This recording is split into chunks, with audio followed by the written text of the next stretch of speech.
Come, let us explore why chasing bliss undermines meditation.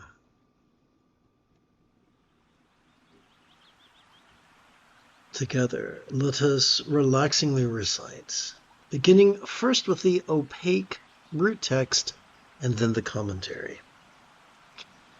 Although great wisdom could seem difficult to find, I forgot the consonant D, sorry. Could seem difficult to find.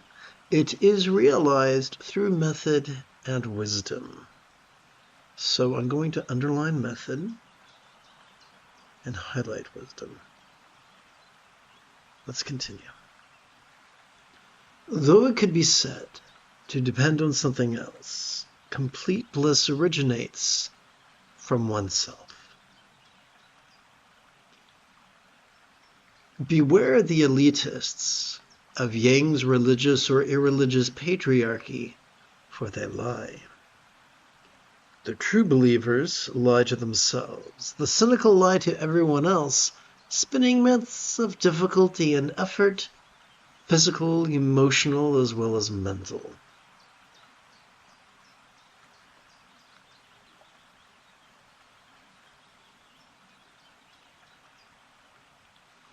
And promising a thwarting of enlightenment, a seemingly eternal postponement of it, if ever it comes at all. But that is not what the Buddha taught, for in the penultimate passage of the four bases of mindfulness discourse, or Satipatthana Sutta, Shakyamuni taught that in as little as 7 days we could so master his eightfold path that we practice it spontaneously, habitually, easily, and effectively. And piling irony upon irony like 2 scoops of vegan ice cream perched upon a sugar cone, it is accomplished simply by cooperating with our autonomic nervous systems, noticing and relaxing of method and wisdom.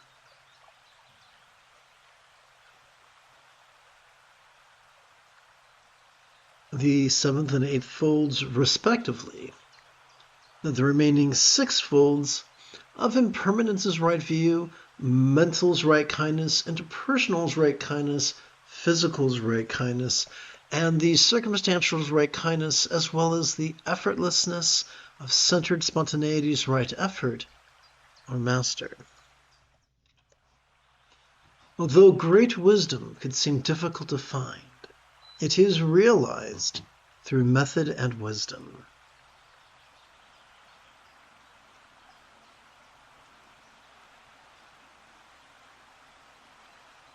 One, two, three, four, 5.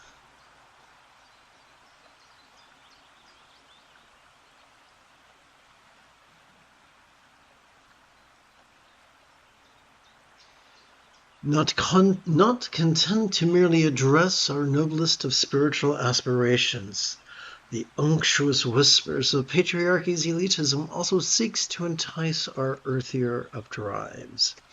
The dopamine-oriented reward system of our underbrain rewards our reproduction with fleeting waves of bliss, and also rewards that which supports those efforts, the seeking of warmth when it's cold, the seeking of shade when it's hot, the seeking of water when we thirst, the seeking of food when we hunger, and the seeking of companionship when we're lonely. Bliss, it would seem, has so many triggers, certain sights, sounds, sensations, flavors, scents, and the like, including emotions, intentions, cognitions, recollections, and imaginings.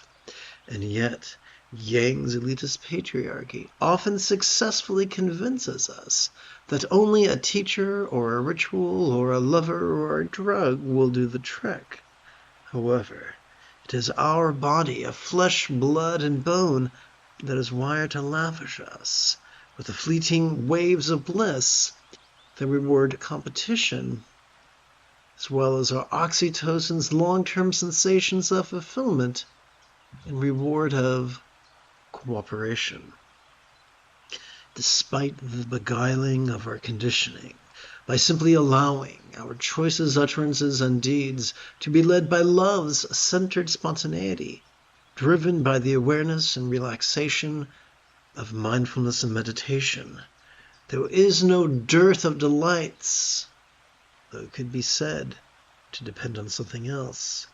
Complete bliss originates from oneself.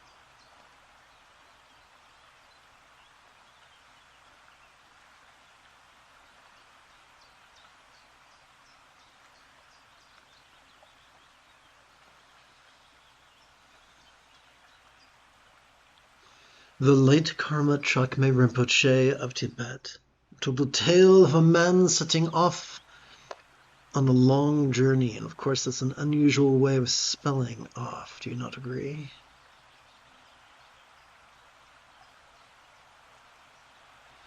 Who spent the first evening of his trek enjoying the hospitality of a dear friend. His dinner was delicious, and with his belly filled with food and his heart filled with conversation, mirthful and sweet, he quickly fell into a deep sleep, his host, planning to depart on a journey of his own before his guest woke, sewed precious jewels into the lining of his sleeping guest's garment so that he would never lack for funds. And aware of the treasure hidden in his garment, the fellow continued on his journey for many months and through many hardships, all the while ignorant of the location and very existence of the little treasure that would have solved so many of his problems.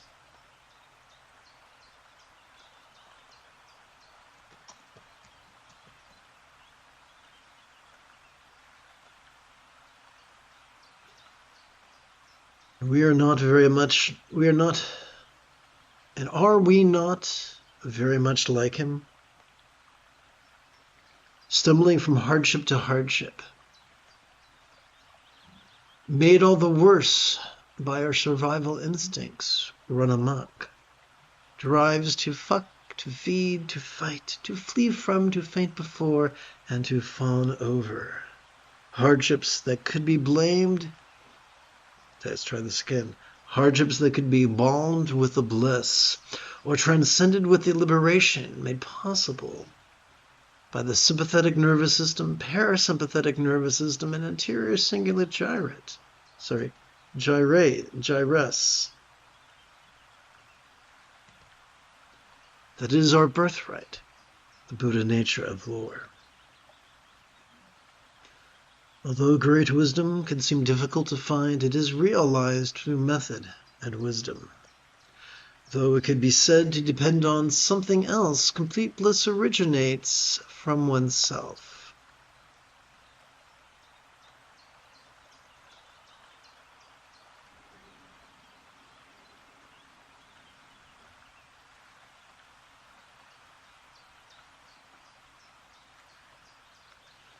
Come, let us harmonize with the natural mindfulness and meditation that are our birthright.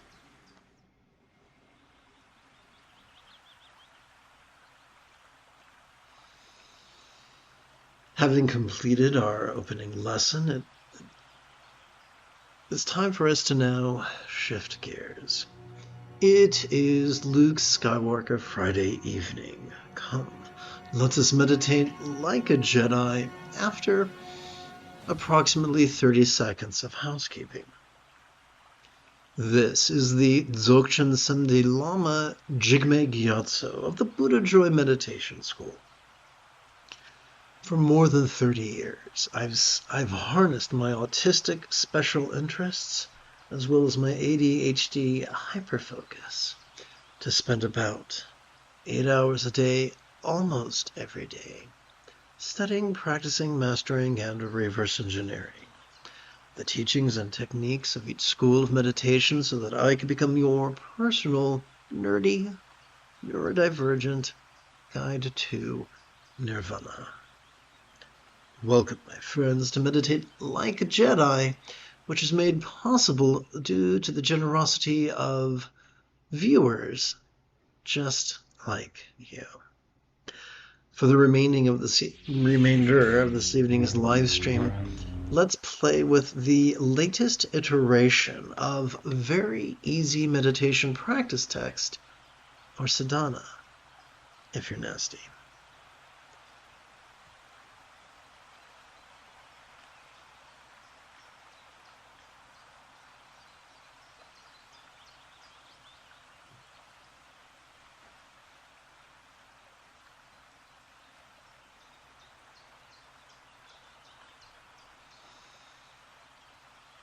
We compete against our sympathetic and parasympathetic nervous systems by relying upon the medial and dorsolateral prefrontal cortex to actively focus and actively analyze.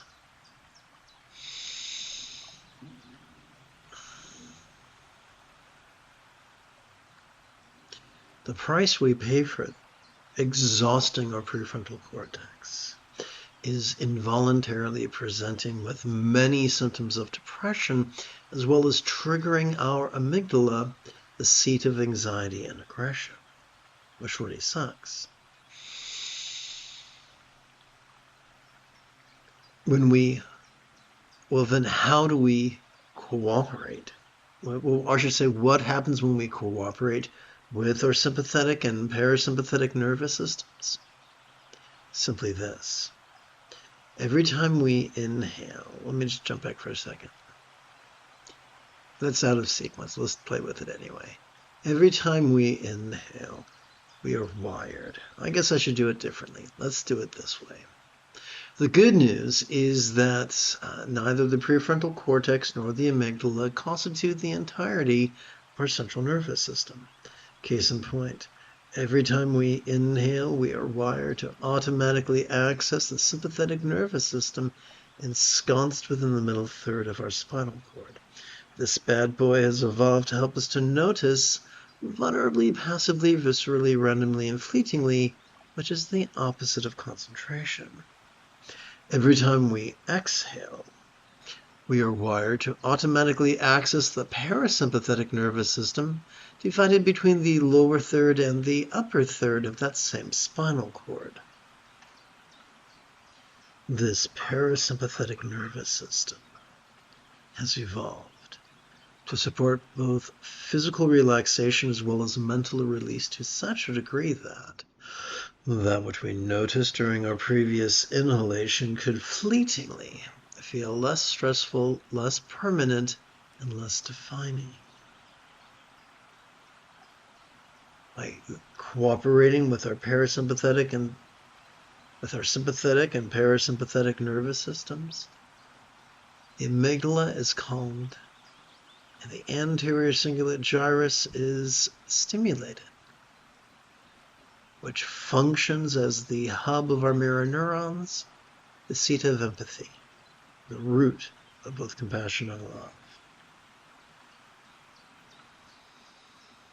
So how do we passively cooperate with these two systems?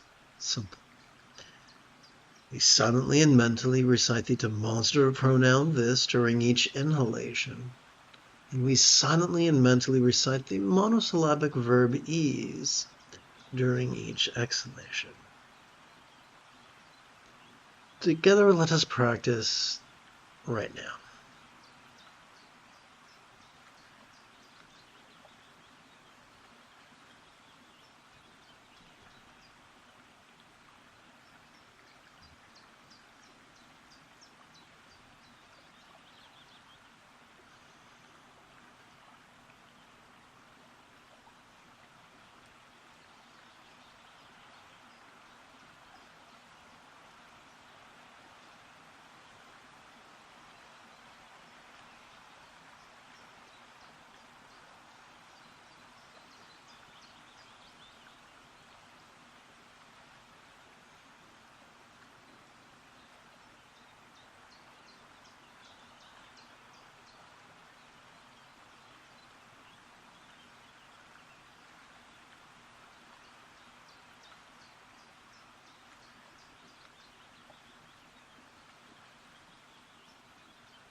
The moment you have a specific question about Buddhist meditation or philosophy, do not hesitate to type your question in great detail in the chat window.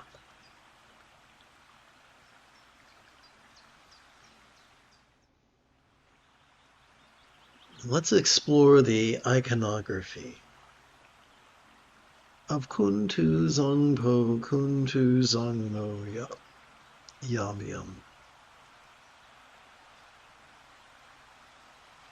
20jun25, the color of a cumulus cloud, is quite naked, and that nudity reminds us of the vulnerability that is crucial to mindfulness. Her partner, also naked, is the color of the sky. And that reminds us that every time we relax into our exhalation, whatever we noticed during our previous inhalation could feel as non-graspable as a vast empty void, like the illusion of the infinite azure sky, which, although tantalizing to the eye, is non-graspable to the hand. The beauty of this couple reminds us that the highest love is spontaneous, uncontrived, and the fringe benefit of mindfulness and meditation.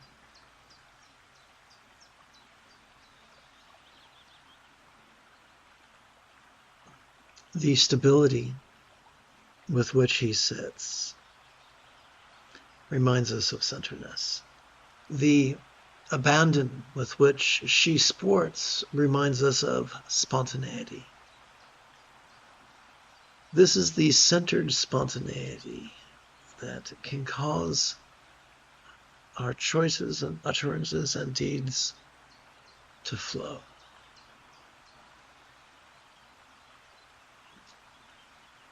In the best possible way. With this fresh in mind, let us silently and mentally recite the demonstrative pronoun this during each inhalation, and silently and mentally recite the one-syllable verb ease during each exhalation.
let us explore the iconography of Dorje Senpai.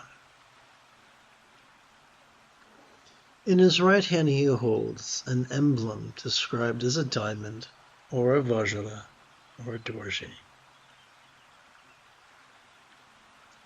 The 5 prongs could remind us that the 5 keys to mindfulness are to notice vulnerably, passively, viscerally, randomly, and fleetingly. The objects of perception are our sights, sounds, sensations, flavors, and scents. And we could notice emotions, intentions, thoughts, memories, and imaginings. As such, we could notice all manner of phenomena, from the external to the internal, from the physical to the mental, from the pleasurable to the painful, from the interesting to the boring, from the glorious to the grotesque.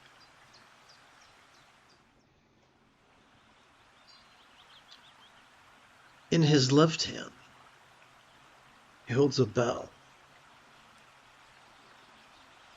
that reminds us that as we relax into our exhalation,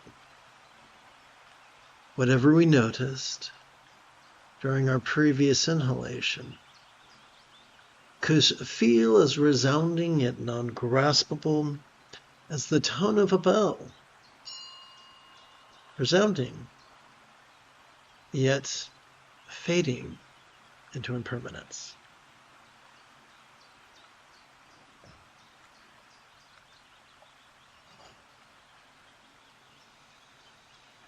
As we breathe in, we can silently and mentally recite the demonstrative pronoun this, thus passively cooperating with our sympathetic nervous system. As air leaves our nostrils, we can silently and mentally recite the one-syllable verb ease, thus cooperating with our parasympathetic nervous system.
you have taken your first step into a much larger world. If you feel that I have earned it, you could give this live stream a thumbs up. You could even help support this channel. In approximately 11 hours, I would very much like to return to lead tomorrow's morning meditation class as well as group practice. And if you are as geeky as me, may the Force be with you always.